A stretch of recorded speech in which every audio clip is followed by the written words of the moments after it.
Leat'eq tutorials. Let's go!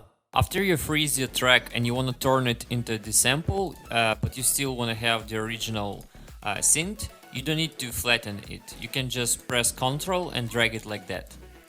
And that's it. To reverse your sample, you don't need to go to sample menu. You just can press R. Now you can export your last played note in Serum into a WAV file. That is actually really helpful. A really helpful tip is to make a sound design session where you're gonna create sounds for your next tracks. Especially it's helpful when you don't have any inspiration right now and you just wanna work on something. So for example, I made this bass. I really like it and I'm gonna save it for the future.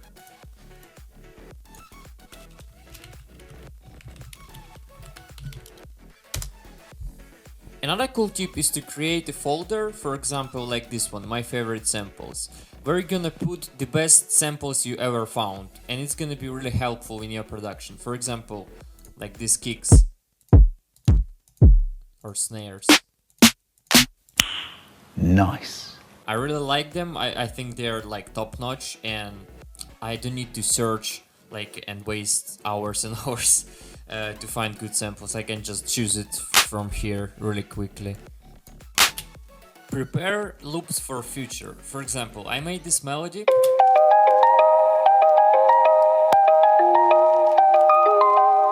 I kinda like it, but I don't have any ideas right now for a full track. So what I'm gonna do is I'm gonna freeze this track, I'm gonna drag it like that, and I'm gonna save it. So in current projects you can find this. And I'm gonna save it into my folder. My favorite samples, my loops. Also I'm gonna rename it to make it easier for me to work with this loop in future. I'm gonna put the key of this loop and the BPM. And also you can put some name like.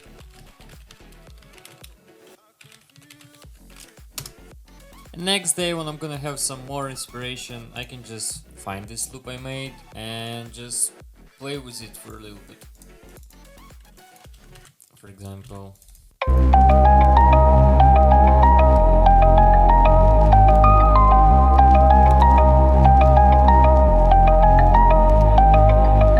Another tip is really simple, but you have to practice sound design every day, at least for an hour or two, to understand how this shit really works. And to be able to create kinda your own style.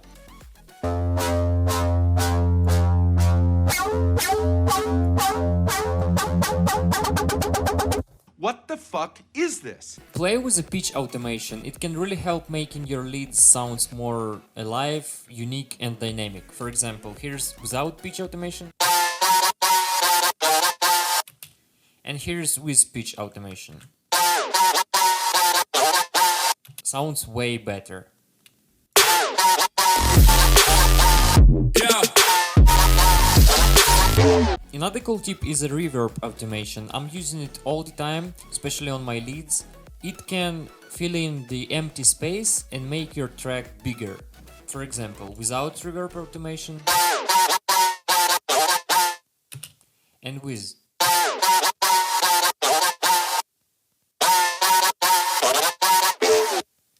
Sounds way better. I'm using automation on dry wet. And the last tip is when you're making some dubstep, hybrid trap and shit, and you want your drums to hit really hard, you have to sidechain pretty much almost everything in your drop. I have this group drop sounds and I have the sidechain on it, and I'm sidechaining everything. Yeah. And with drums. Yeah. All we have to do is to use volume shaper or shaper box. You have to create the sidechain curve. You have to choose beat one shot here, and you have to create MIDI. Here's my MIDI trigger, and you have to send this to the drop sounds. And that's it. Your sidechain is done.